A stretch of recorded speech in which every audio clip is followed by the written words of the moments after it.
She's the first visually impaired person in China to earn a master's degree in broadcasting. I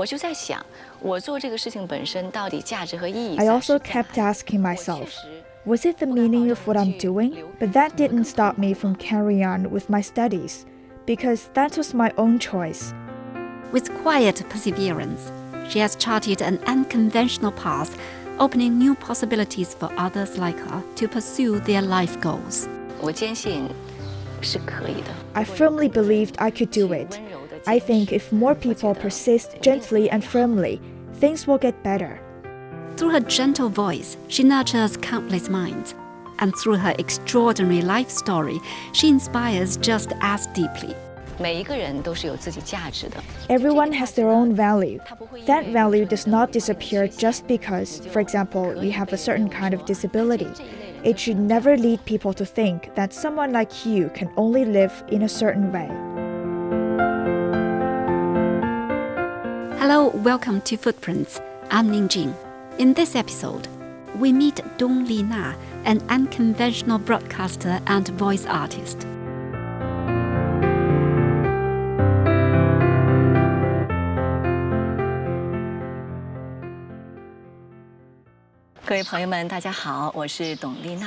Hello, I'm Lina. Today we'll still focus on literary classics. I'd like to share a poem that many of you are familiar with and possibly fond of, because it often gives us great strength. I believe some of you may have been encouraged by it during moments of helplessness. It's Believe in the Future by the poet Xu Zhi. I'd like to dedicate it to all of you. 当蜘蛛网无情地查封了我的炉台，当灰烬的余烟。 This is Lina and her crew recording her new video to be released on her social media account. Her voice is clear, calm, and full of hope. It's hard to believe that such warm and powerful words were delivered by someone who has lost all her sight. Yes, Lina is visually impaired. Years ago, when she entered a special vocational school for the blind, her teachers there constantly reminded the new students like her that they must take massage training seriously because it was the only way that blind people could support themselves independently. But Lina has proved that there could be other ways to do so. Although she graduated as a blind massage therapist, she worked her way up to become the country's first visually impaired master's graduate in broadcasting, who later even became a radio host on national radio. She and her friends are now running their own company, creating audio for people who love literature. She has over 9 million followers across multiple social media platforms. For Lina, she has not only earned her own living, but is also doing the work she loves. 就觉得很幸福啊！我觉得是。 I just feel very happy. I think this period of my life is the most relaxed I've been in many years. Sorry, please allow me to compose myself. She becomes slightly overwhelmed with emotion. Tears welling up in her eyes and rolling down her cheeks. She apologized for getting emotional, explaining that it wasn't because of self-pity, but gratitude. 前30多年吧，都是一直在一种比较紧绷的状态嘛。 For the first 30+ years of my life, I was always in a very tense state. Even when I was in graduate school, my supervisor, Professor Wang, who was famously strict, told me, "You don't have to push yourself so hard. You can relax a bit." But I just felt there was still potential left to me to be explored, that I could still become a bit better.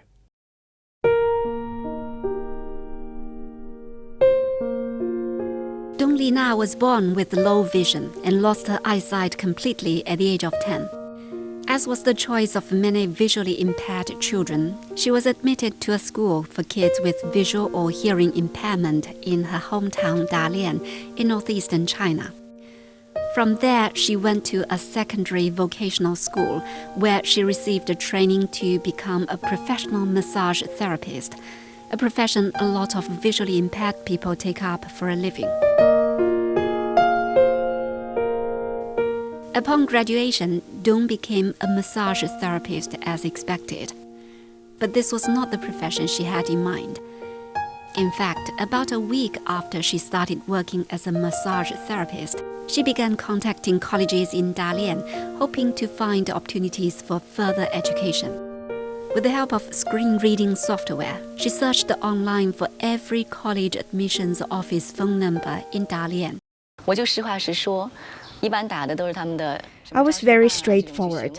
I would call different college admissions offices and said, "Hello, I'm a visually impaired person. I'm blind. And I'd like to ask whether you offer any special continuing education or correspondence programs." I would make it clear that any major would be fine, but they would still turn me down. That was in the early 2000s. It's not hard to guess the outcome of those phone calls. They would tell her bluntly, "Sorry, we don't have programs that accommodate your needs." But she persisted with her phone calls. I guess I'm a person with fairly strong willpower. I knew I had to persist in my quest because at that time, I had to have a way to support myself and not to make my family worry for me. The turning point came when she accidentally dialed through an institution that provided English correspondence education tailored specially for visually impaired people. She immediately registered herself with the program. There, the door to continued learning was opened for her because they have Braille English textbooks. Dong still worked as a massage therapist during the day and used her off-work hours to study English. At the massage clinic, we started preparing for work at around 8 a.m. in the morning and closed at midnight. Those 16 hours were mostly spent waiting for patients to come in. When I had patients, I focused on the massage work. If not, I read my English books, listened to tapes, or did my homework. She had to deal with some emotional challenges too. When she first started learning English with the help of Braille, not all those around her were understanding. They'd ask her, "What's the point of studying this?" Some remarks were more cutting. "Can you study abroad afterwards? What can you do with it?" I also kept asking myself, was it the meaning of what I'm doing? I couldn't guarantee I'd study abroad. I wasn't even sure I'd be any different from them after finishing the English program. But that didn't stop me from carrying on with my studies, because that was my own choice, and if I didn't do it, I'd feel more miserable. At the time, she had no answer to the question, why would a blind massage therapist study English? Neither did she have a clue about her future. But she stubbornly persisted with her English study. I kept questioning myself, but I also realized that for me, making some progress every day or having some tiny new breakthroughs was in itself meaningful. 3 years later, in 2006, Lina completed her English correspondence studies with outstanding grades. Again, as expected, it didn't bring any change to her situation. She was still a blind massage therapist. Worse still, she didn't know what to do next. After I finished the English program, it was like that lifeline was gone. I fell back into a very anxious state. I knew that if I didn't persist in doing something different from what other people do in my situation, I'd be assimilated by them. So I desperately searched online for other learning opportunities. I sent out many inquiry emails, but most went unanswered or bounced back with replies just out of politeness. But during her search, she came across an online enrollment notice for a broadcasting training program targeting visually impaired youth. It was offered by the Beijing-based Hongdandan Education and Cultural Exchange Center, a non-profit organization serving young visually impaired people. The program had already ended, but she still contacted them with the vague hope that if she expressed her strong interest, maybe they'd remember her next time they started the program. This time, luck was on her side. Her English study, which was previously seen as useless by others, turned things around for her unexpectedly. 我们就通了电话，他们也会觉得声音还是挺好的。 So we spoke on the phone, and they felt my voice was quite good. We communicated back and forth for 2 months. One time, I needed to reply to their email immediately, but my computer keyboard was broken, and I couldn't type Chinese. So I replied to the email in English. That email helped. They felt that if a visually impaired person could write decent English, her overall capabilities must be good.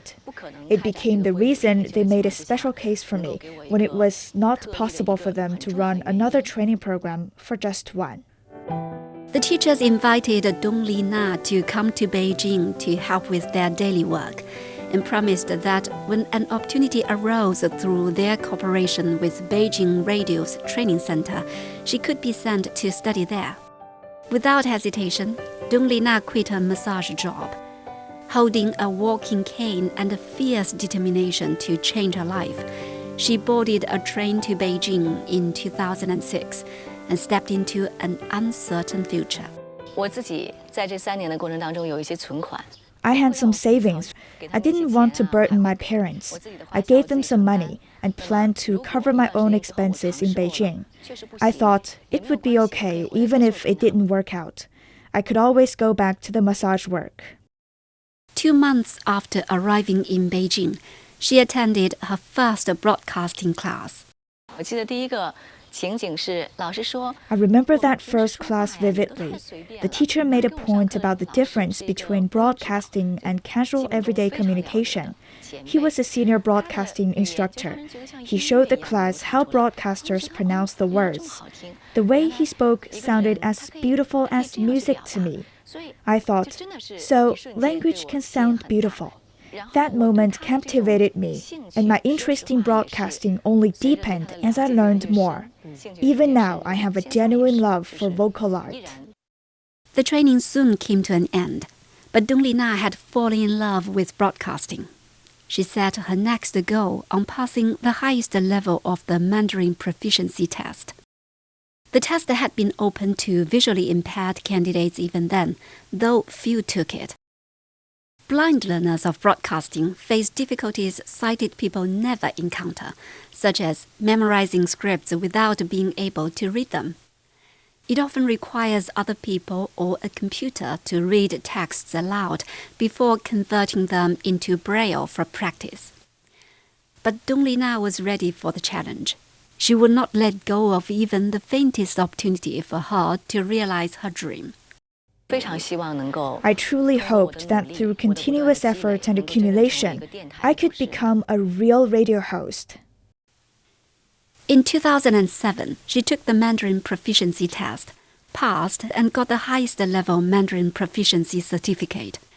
She even entered the Xiaqing Cup national recitation competition and took away the second prize. She was the only visually impaired participant among over 10,000 contestants. After the competition, she was recommended to train at the Communication University of China, a well-known university in broadcasting in the country. Lina embraced this heaven-sent opportunity wholeheartedly, spending all her weekends at the university to take training classes while maintaining her regular work during weekdays. When she completed all the coursework and the training was done, she was only one exam away from getting a degree in broadcasting, which was the Beijing Higher Education Self-Study exam. She was determined to pass it. Every year, thousands of able-bodied students register for the exams to get a college degree in various majors. But Dong's online registration for the exam met with a problem. There was no precedent for providing Braille exam papers in this exam. But Lina would not let that stop her. She was ready to fight another battle. I was like, I understand you've never done this before, but does that mean you should never do it? Life is short. If I get rejected every time because there's no precedent, where will be my chance? The status quo might be changed 100 years later when our society is super developed and can cater to the needs of every disadvantaged person.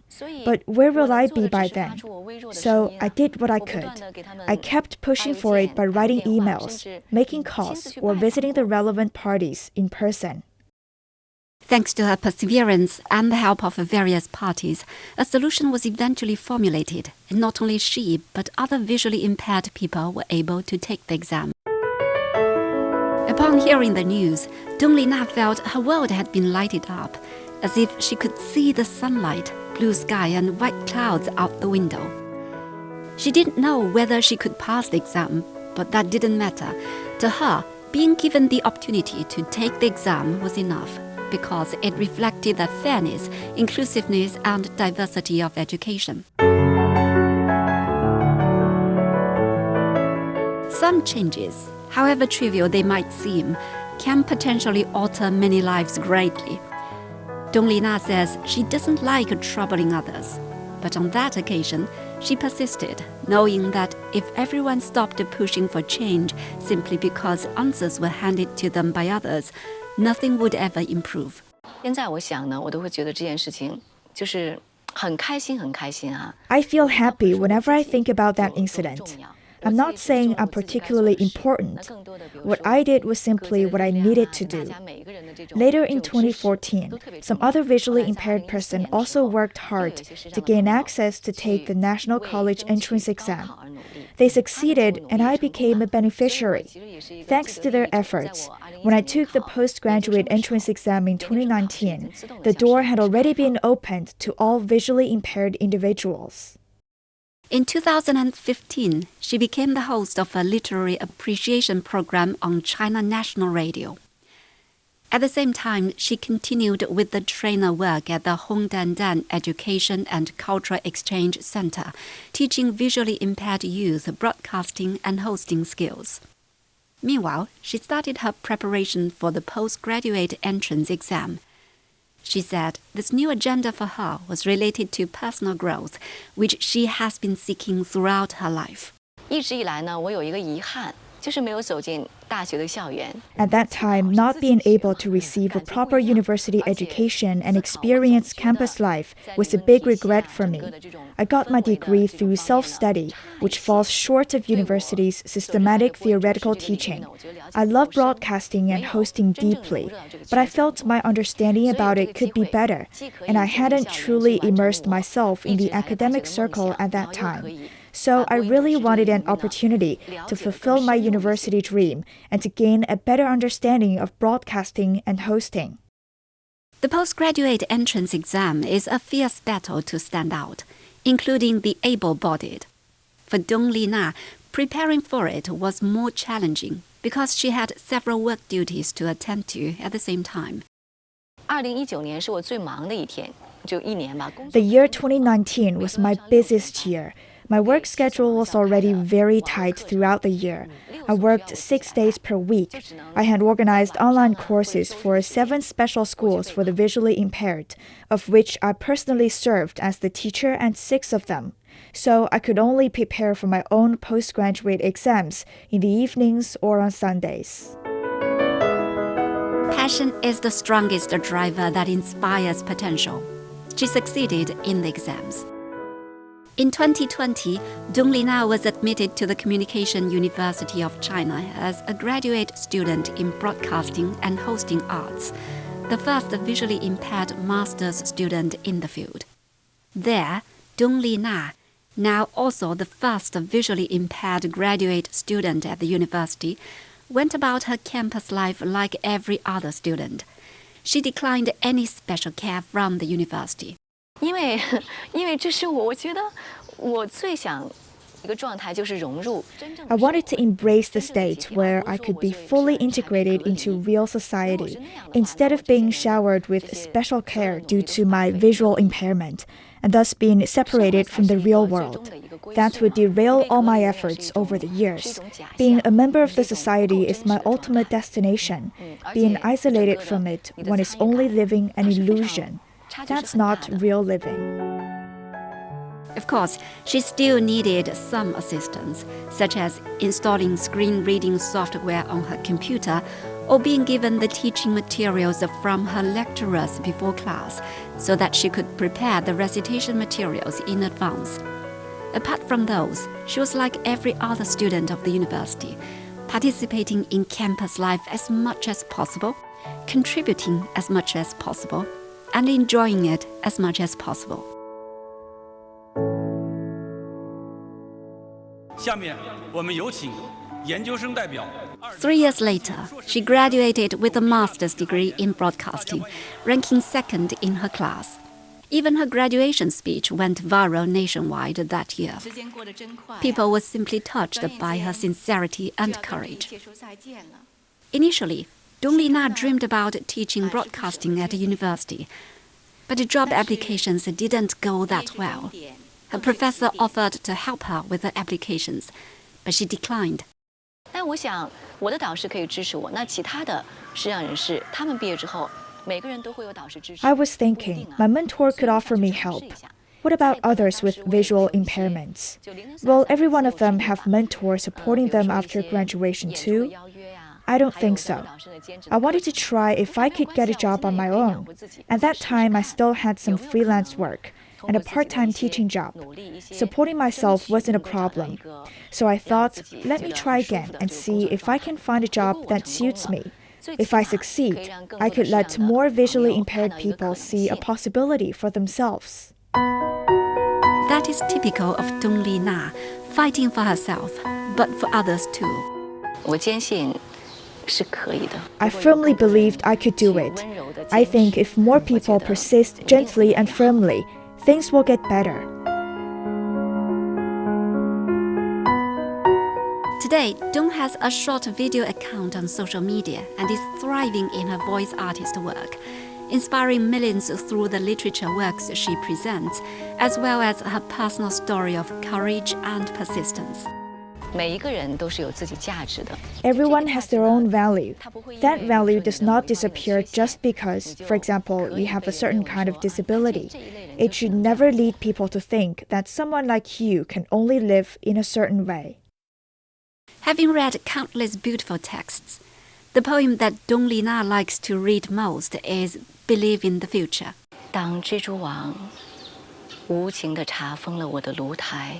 The poem offers a most fitting description of Lina's own life journey. When life throws hardships her way, she faces them with gentle perseverance rather than giving in to despair. She builds herself up step by step through challenges, grows stronger, and eventually is able to embrace life's offerings to the full.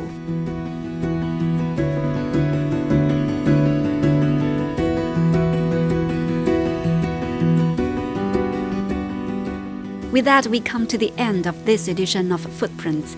Thank you for your company. If you're interested in hearing more about the lives of ordinary but incredible people in China, follow us wherever you get your podcasts. Just key in Footprints and you can find more stories anytime, anywhere. I'm Ning Jing. We'll see you next time. Bye for now.